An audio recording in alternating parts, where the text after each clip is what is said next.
Pastor. What a joy to be with you this morning. I enjoy that singing. Amen. Not many places I go, they sing that much scripture to open up a service, and I love it. I felt like I've been transported back to Fairbanks, Alaska, because the church up there, have you been to Brother Duffett's? Well, yes, sir. Yes. You've been to Brother Duffett's church? That church, they sing more scripture than any place I've ever been. Anyway, we're delighted to be here. Did you hear about the group of senior citizens who were sitting around talking about their ailments? And one of them said, "My arms are so weak I can hardly hold this cup of coffee." Another one said, "I know it. My cataracts are so bad I can't even see my coffee." The loudest voice said, "It's gotten to where I can't hear anything anymore." And a fourth one said, "I can't even turn my arthritis I can't turn my head because of the arthritis in my neck." Another one said, "My blood pressure pills make me so dizzy I can't hardly stand up." And another one said, "I can't remember what I'm doing half the time." And old man said, "I guess that's the price we pay for getting old." And there was a little moment of silence, and a little old lady said, "You know, it ain't all that bad. Thank God we can all still drive our cars." So anyway, all right. A young man was about to, I'm guessing this would have been the 1930s, okay? A young man was about to graduate from college, and for many months he had admired a beautiful sports car in a dealer's showroom, and he knew his dad could well afford it, and he told him, that was all he wanted for graduation. Graduation day approached, and the young man awaited signs that his father had purchased the car. Finally, on the morning of his graduation, his father called him into his study, told him how blessed he was to have a son like him, how much he loved him, handed him a beautifully wrapped gift box. Curious, a little disappointed, the young man opened the box and found a beautiful leather-bound Bible with his name embossed in gold. Angrily, he raised his voice to his dad and said, "All your money and you give me a Bible?" And he stormed out of the house and left the Bible behind. Many years passed. The young man had become very successful in business, had a beautiful home and family, realized his dad was old, and thought that maybe he should go to see him. He had not visited his dad since that graduation day, and I'll tell more of that story later. In 2 Kings chapter 4, it'll be on the screen here. It fell on a day that Elisha passed to Shunem, where was a great woman, and she constrained him to eat bread. And so it was that as oft as he passed by, he turned in thither to eat bread. And she said unto her husband, "Behold now, I perceive that this is an holy man of God, which passeth by us continually. Let us make a little chamber, I pray thee, on the wall, and let us set for him there a bed, and a table, and a stool, and a candlestick. And it shall be, when he cometh to us, that he shall turn in thither." And it fell on a day that he came thither, and he turned into the chamber, and lay there. And he said to Gehazi his servant, "Call this Shunammite." And when he had called her, she stood before him. And he said unto him, "Say now unto her, Behold, thou hast been careful for us with all this care. What is to be done for thee? Wouldest thou be spoken for to the king, or to the captain of the host?" And she answered, read the words that I've marked on the screen there out loud. Everybody, would you please? "I dwell among..." Thank you, preacher. All right, I know what we need to do. When we switch computers, it does that. We have to reset it, and I'd forgotten to do it. I'm sorry, thank you. Okay, we will get there now. Sorry about that. Man, I thought we were just cooking with gas. I'm just flying low. There's the phrase. Read it with me, would you please? "I dwell among mine own people." And he said, "What then is to be done for her?" And Gehazi answered, "Verily she hath no child, and her husband is old." And he said, "Call her." And when he had called her, she stood in the door. And he said, "About this season, according to the time of life, thou shalt embrace a son." And she said, "Nay, my Lord, thou man of God, do not lie unto thine handmaid. And the woman conceived and bare a son at that season that Elisha had said unto her, according to the time of life. I'm speaking to you this morning on the subject, expectations, enemy of relationships and gratitude. And we call this woman the Shunammite woman. It simply means we don't know her name, but we do know that she was from the town of Shunem. Though she was an unnamed woman, she was by no means an insignificant woman. She's the only woman that I could find that the Bible calls a great woman. And the word in the Hebrew means great, prominent, or influential. And there may be many that we call great women, but we may or may not be right.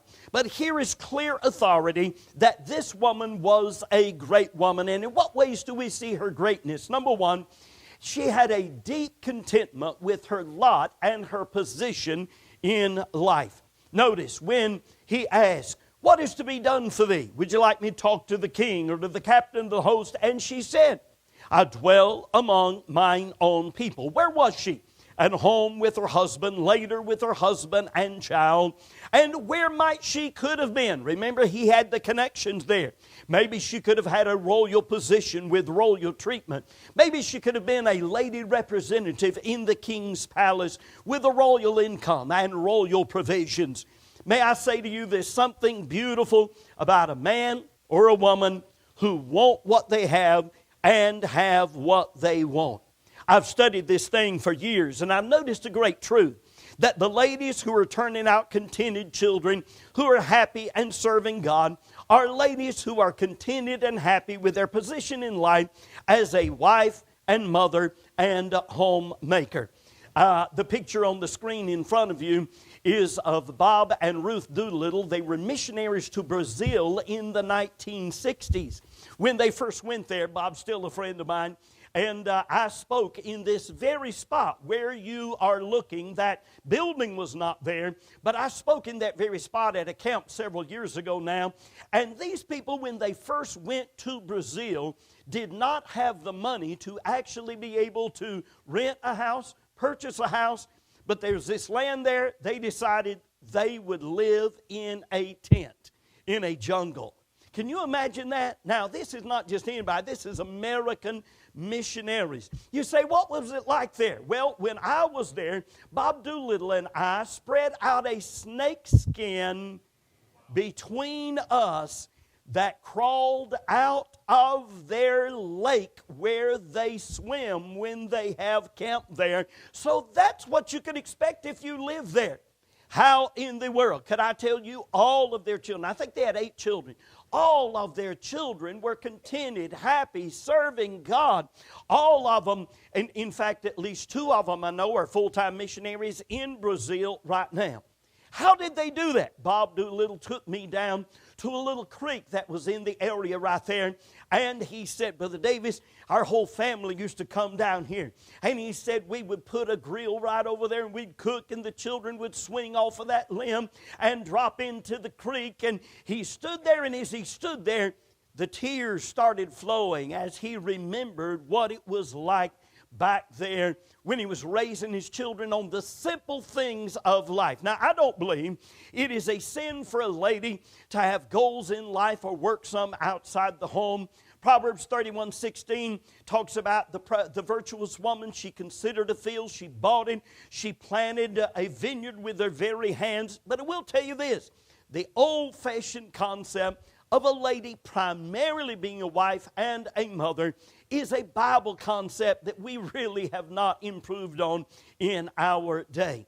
Now, I don't think you ought to endure your position. I believe you ought to fall in love with it, enjoy it, and thank God for it. And please don't allow the liberated woman concept of our day make you feel guilty for being a wife and a mother. And don't let those days when everything goes wrong at home take away your contentment with your calling in life, because your position is more than a position. It is a ministry and a calling from God. Now, this first point is really as important for men as it is for women. Read that again. Would you out loud with me, everybody?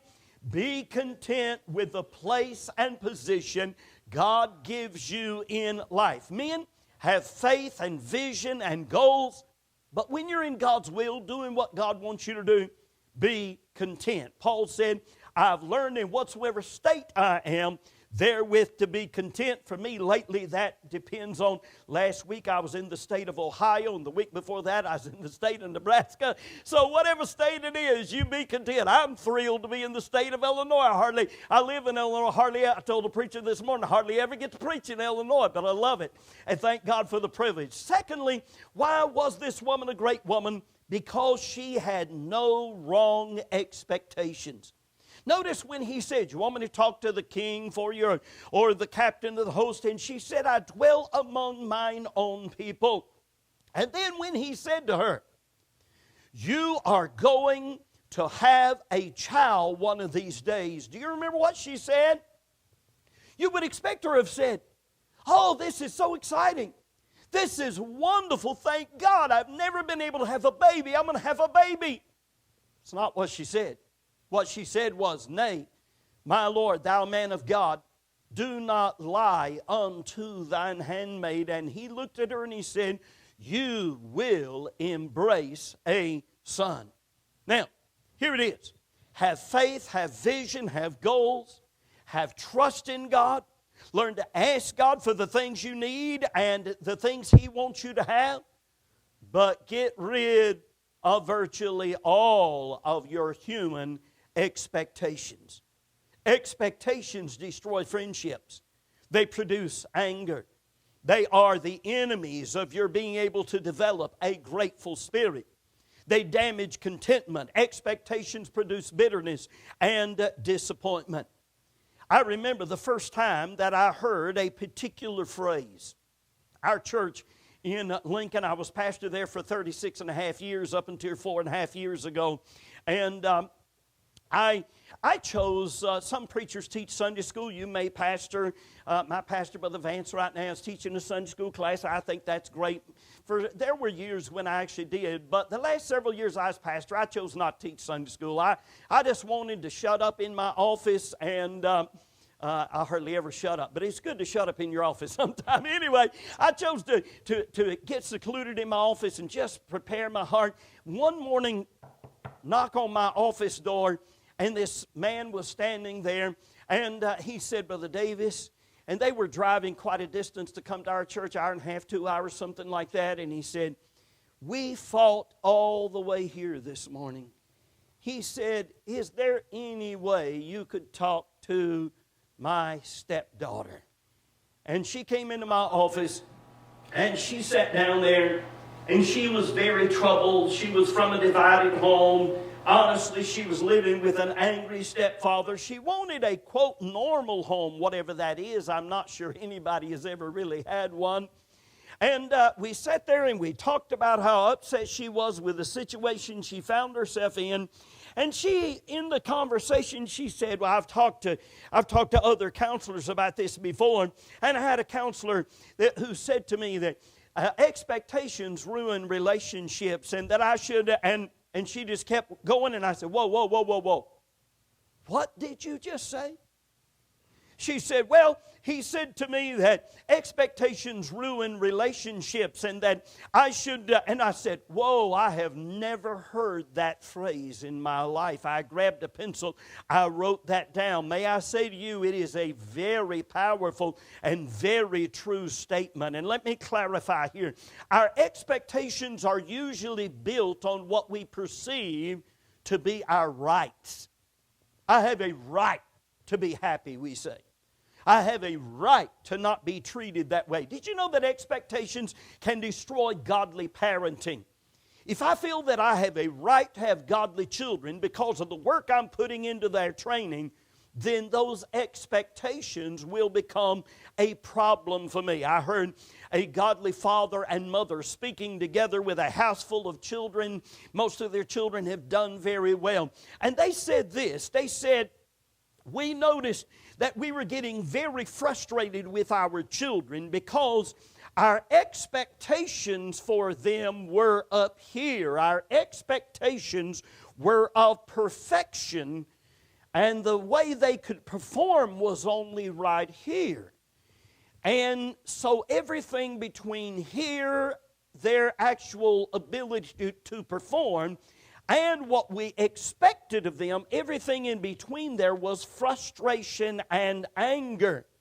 And so we had to change our expectations of our children from there to there in order to not be angry with our children.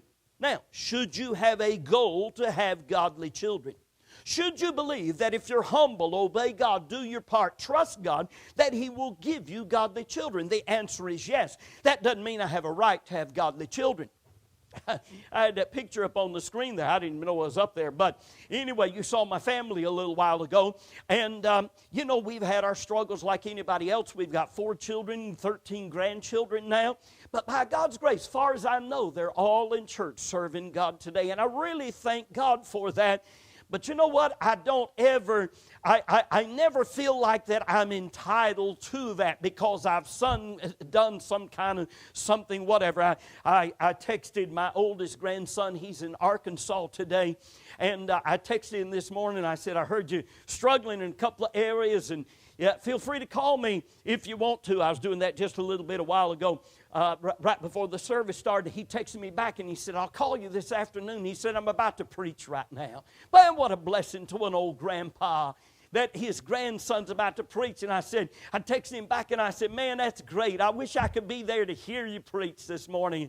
He said, I think he's preaching in a nursing home. I don't care where it is. I'm thrilled he's doing it, you know.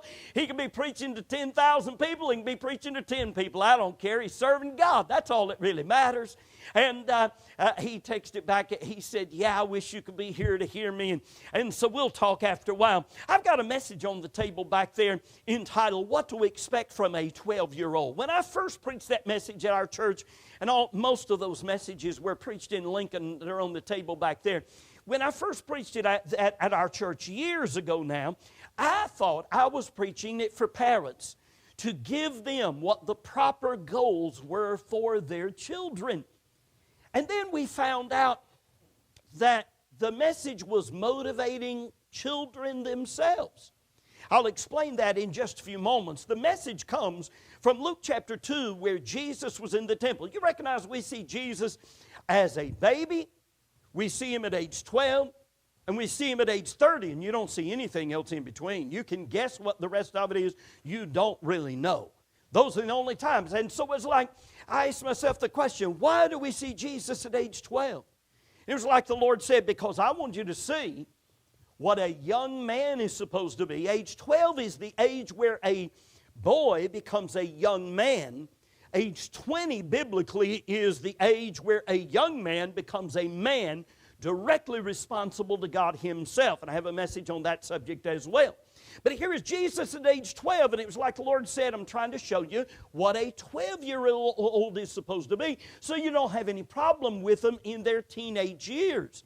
And here's what I found. What do you expect from a 12-year-old? And this is just a real quick outline. To have a mature sense of responsibility, purpose, and destiny. You don't see this much in our day. But you've got men, and I give lots of illustrations in that. Alexander Hamilton, who was running his own business when he was a teenager on that island in the Caribbean, I believe it was. John Quincy Adams. This one's really interesting. Ambassador to Russia at 14 years of age. David Farragut, captain of a captured ship at 12 years of age. And you've got Hugh the Red and Edward of England, one of the best kings England ever had. He was a boy king. And Peter the Great, William J. Vance Havner was the boy preacher. I heard Vance Havner preach years ago. Dr. Bob Jones Sr. was known as the boy preacher, and people would come from all over when these boys were preaching to hear them preach. A mature sense of responsibility, purpose, and destiny, a keen sense of discernment, especially in relation to the company he keeps. Where was Jesus at age 12? He wasn't cruising with local yokels up and down Jerusalem Boulevard. He was in the temple with the doctors and the lawyers and hearing them and asking them questions. He had a burning hunger to understand truth and wisdom. He was fully obedient, consistently respectful, fully committed to doing the will of God, and there was an unmistakable godliness about his life. Now, those are really 7 key goals for young people's lives. But those expectations are not built on parental rights. They are simply God-given goals that emphasize the responsibility of young people to respond to God and the responsibility of parents to train their children. And we got a telephone call. That video's gone out all over the country. And we got a telephone call several years ago. A father said, I need to tell you what happened. He said, on Monday night, we watched What to Expect from a 12-year-old.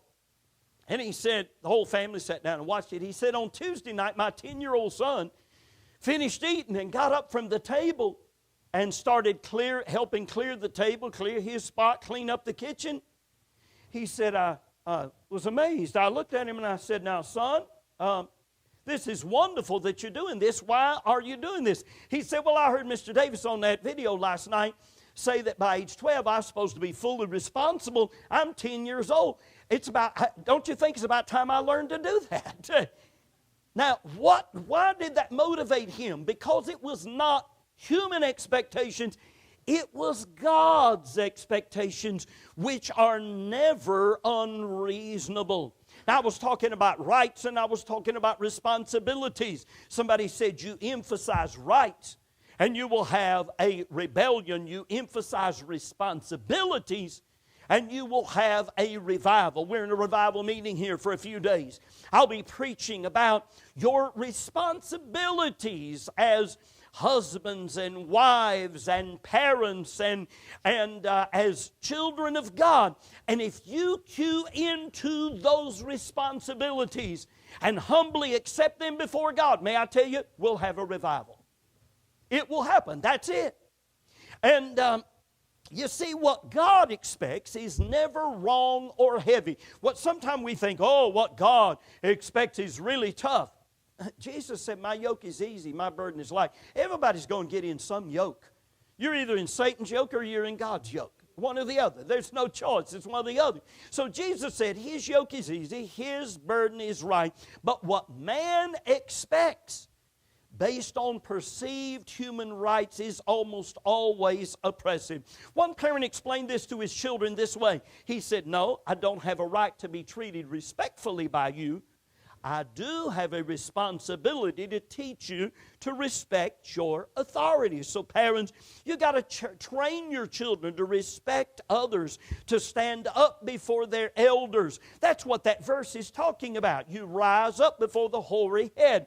And many other things you need to train your children in relation to doing. The Shunammite woman and her husband gave, expecting nothing in return. Do you remember this verse where Jesus said that they gave to the prophet Elisha? They didn't expect him to do anything back. And Jesus takes this principle in the New Testament and says, love your enemies and do good and lend, hoping for nothing again. When I was a pastor, once or twice a year, I would stand up and I would say, folks, usually in the middle of one of my messages, I would just make sure that it was biblically grounded and teach the people again. The kind of thing you have to teach over and over and over and over and over again. You can't teach too much. I would say, please, folks, be careful about loaning money to other people in the church. There was a man in the church. Well, let me just illustrate like this. I could give actual illustration. But here we go. We got Brother Smith sitting on this side. We got Brother Jones sitting on this side. And Brother Smith comes to Brother Jones after the service this morning. And he says, Brother Jones, I need to borrow $1,000. He said, I can't pay my bills this week without it. They're going to turn my electricity off. And I can pay you back. I can pay you back 2 weeks from today. I've got some money coming in. I've got an income tax refund check coming, and I'll pay you back 2 weeks from today. Could you loan me $1,000? And so Brother Jones loans Brother Smith $1,000. And 2 weeks from today, They're both in church, but Brother Jones dodges Brother Smith. And he slips out as quick as church is over. And then Sunday night, Brother Jones is usually in church, and he doesn't come on Sunday night. And Brother Smith thinks, well, he just forgot it. And next Sunday, Brother Jones dodges Brother Smith again. And do you see what's happening here? He's expecting Brother Smith to pay him back, or Brother Smith is expecting Brother Jones to pay him back, and when he doesn't pay him back, it ruins their relationship. And I used to say to people, don't loan money to anybody unless you're truly, from your heart, willing to give it to them. Now, there may be times when you truly are. You're truly willing to give it to them no matter what they need. You're willing to do it. And it doesn't matter whether they pay you back or not. There are times when you can loan money like that. But if you loan money to somebody and you really are expecting them to pay you back, there's a family right now in Lincoln that has hardly been in church since Pastor has been at the church. Pastor Vance has been there about 2 years now. And he doesn't hardly even know this family. I knew them. They were very faithful for years and years and years. And then somebody came to this family and borrowed money from them. And the person who borrowed the money was a leader at that time in the church. I didn't know anything about it. If anybody sought my counsel, I said, don't loan it to him. Don't do it. Don't do it. Just don't. You say, well, they're in trouble. I hear you. I hear you. And, I might give them $50 or $100, but don't you loan them any money. And this family over here is out of church. They've been out of church for several years now because they borrowed money from this guy over here borrowed money from them and hasn't yet paid it back. And it's thousands of dollars.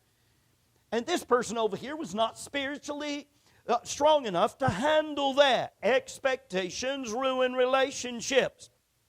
Somebody wrote an advice columnist. Here's what they wrote. I feel as though I'm being treated unfairly by my across-the-street neighbors. We've been good friends for years, have done each other several favors. Their daughter's getting married next month. They know that I have a small video business. My specialty is weddings. I've not been asked to video the wedding, and I'm terribly hurt by this. Am I entitled to an explanation? I sure would like to have one. I'm an older guy. I'm mature enough to take it, but I don't know how to act toward them. I'm sure I'll get an invitation to the wedding, and then what? Actually, the advice that was written back is really good. They wrote back, go, be gracious, and keep your mouth shut. Your neighbors don't owe you a job. Excuse me, they may have assumed you prefer to be a guest instead of an employee. Do you see what's happening there? His expectations. Now, Pastor, please don't have a heart attack. I'm going to throw a picture up on the screen that will give a pastor a heart attack. Here it is. It's wedding gifts, and here it is. It's a church shower. Y'all ever been to one of those things? I have a pastor's packet on my website that pastors download, use different things out of it. It has the guidelines for wedding showers. Our pastor's changed it since he's been there. It's fine with me. I don't have any problem with that at all. The truth is this. Ain't been no pastor in the history of the world who could come up with guidelines for wedding showers that will work. Ain't never been, won't never be. You know why? Well, we got Miss Smith on this side, Miss Jones on this side. Okay, so we'll just keep with that. I don't know whether there's a Smith over here and a Jones over here or not. But anyway, we got Miss Smith over here, and she has attended every shower the church has had for years and always brings a nice gift. Always. She never misses, always gives a nice gift. Now her daughter is having her wedding shower. She's really excited because she knows this is going to be really, really good. And the night of her shower, there is usually 25 ladies who shows up, and that night there's only 5 who show up. And only 2 of those brought a gift. And on Sunday morning when Miss Smith walks into church, she is. You see, not only did the people forget to come, Pastor forgot to announce it. And you see what's going on? Remember the point? What's the 3 words? Say them with me, please. Expectations ruin relationships. Listen to this one. Somebody wrote an advice column. It's my husband. I've been married 12 years. We have 2 children, 11-year-old daughter, 10-year-old son. Both involved in sports since first grade, mostly soccer and basketball. The problem is my husband. He has very high... How'd y'all guess that? Of our children's performance in sports, he lectures them before the game, tells them what to do during the game, criticizes them after the game, screams so much he becomes hoarse. My husband behaves this way only when sports are involved. I can't deal with it much longer. We also used to have we've got the double gymnasium down there. Every year around November, I would dread it. A knock would come on my office door when I was pastor. Pastor Davis, we're going to have intramural sports this year, aren't we? And my reply, honest, it was always this. And who are we going to knock out of church this year?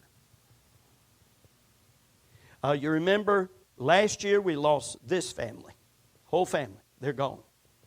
And the year before that we lost these 2 families. And the year before that we lost this family. And I always let them have them. And I would stand up and I would say, now folks, let me tell you what to expect. Because you get your expectations wrong, expectations are going to ruin the relationships with the church here. Okay? You expect, first of all, maybe you'll get to play, maybe you won't. Just because you're sitting on that bench doesn't mean that you're going to get to play, because everybody's not going to get to play. And if you expect to always be in all the way through, then you're going to be upset when it doesn't happen. And expect that sometimes you're going to win and sometimes you're going to lose. And expect of yourself that you give your best every time you're out there. And you know what? If you give your best, the truth is this, and I'm all for winning. Don't misunderstand me. But it really is biblically true. It is a biblical truism that it's not whether you win or lose, it's how you play the game. That is biblically true. Because if you lose and you have a good testimony, 5 years from now, people will remember the fact you had a good testimony. And if you win and you have a rotten testimony, it won't matter how much you won by. Your character is more important than your performance.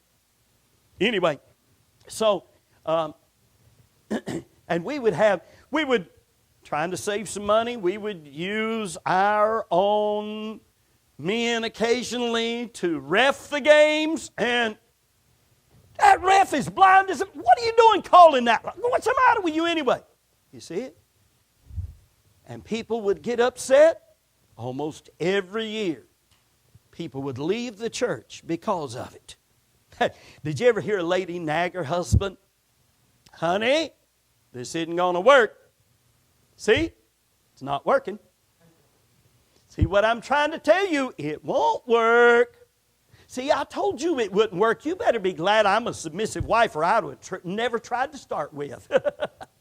Why do ladies nag? They have expectations based on perceived rights. Those expectations are not being met. Let me give you the heart of this whole message. It is this. Give all your expectations. I said all of your expectations to God, then ask God by faith to give you whatever He wants you to have. So many people wind up bitter, confused because of wrong expectations or unfulfilled expectations. I collect Bible pictures, and do you recognize that Bible picture? That is the 2 disciples, Cleopas and the other guy that we're not told, walking along the road to Emmaus. Now, notice their heads are down and they don't recognize that it's Jesus walking with them yet. Do you know they should have been bouncing off? They should have been bouncing as they walked. They should have been the happiest they've ever been. The greatest event in the history of the world had just happened, and they're like that. Jesus had died, buried, rose from the dead, paid our sin debt, made it possible for everybody in the whole history of the world to be forgiven of their sins and go to heaven, and their heads are down. Do you know why their heads are down? Here it is. We trusted it had been He which should have redeemed Israel. We expected you, Jesus, to do something you did not do. Their expectation was for political and military Messiah who would lead Israel to throw off the yoke of the bondage of the Roman Empire. And Jesus didn't do what they expected Him to do. And Jesus explained to them, and it got a whole lot better. Now listen to this next statement. Don't miss this. Don't miss it. Jesus often disappoints people. I didn't say Jesus fails. Jesus never fails, never ever. He never fails, but He often disappoints people because they come with wrong expectations. You ask almost any pastor or counselor, a couple comes in having problems, you'll hear phrases like this. Well, I expected him to read the Bible and he doesn't do it. Or I expected him to be home from work by 6 o'clock. When he didn't make it, I just threw his supper out the back door. I actually heard that one time. Well, I just expected that after working hard all day, I might at least have supper on the table when I got home. You see it? That's the reason that this message is in the marriage collection. It's the first one. And I recommend that couples especially listen to it before they get married and listen to it after they get married, because what's the three big words? Say them, please. Ruin relationships. It happens on the job. Well, I've been there for a year and a half, and I really thought I would have gotten a raise 6 months ago. It happens in the home. I really thought my brother or my sister would treat me better than that. It happens in the church. Well, I didn't really expect to be treated like that in church. Do you know how people treat you in church? Same way they treat you in the world. I didn't say they should. I said sometimes that's what happens. And read it again, please, everybody. Expectations ruin. You know, maybe you need to create one of those and put it on the refrigerator at home, or create a really nice one and hang it on the wall at home. Give all your expectations to God. Let Him give you what He wants you to have. I heard a man tell how watch this, how he and his sister saw their dad go through a special little routine after every meal for years and years. Dad would get up from the meal, walk around the table, kiss Mom on the cheek, and say, "Thank you, darling, for that delicious meal." Now tell me what those girls are going to expect out of their husbands after they get married. Yep. Watch out for your expectations around funerals, weddings, courtships. How many here have daughters? Let me see your hands. Yeah, how many have daughters? All right. Now, let me warn you of something. You will never meet a guy good enough for your daughter. He doesn't exist. He never has. He never will. Okay? I have 4 fantastic sons-in-laws. Okay? They're wonderful guys. But the reason they're fantastic, and I get along great with them, and I treat them just like I do my daughters. But the reason they're fantastic is because they met God's expectations. To meet my expectations, they would have had to do that right there. So I had to throw up my expectations and get God's expectations. Several times over the years, I've counseled with the young men about when they pop the question, "Will you marry me?" and about the ring they give the girl. And I suggest they do their best to find out what she really likes, because it's an area a lady may have been dreaming about for years. I've dealt with wives who have been upset at their husband for years, and he didn't even know it. I had one come in my office one day who said, "He promised me 23 years ago a honeymoon, and I'm still waiting on it." By the way, girls, if you get the right guy with a ring you don't like, you're better off than if you get the wrong guy with a ring that you do like. Promise you that. Now, I got to wind this up, so let me slip on way on past here, right to the end.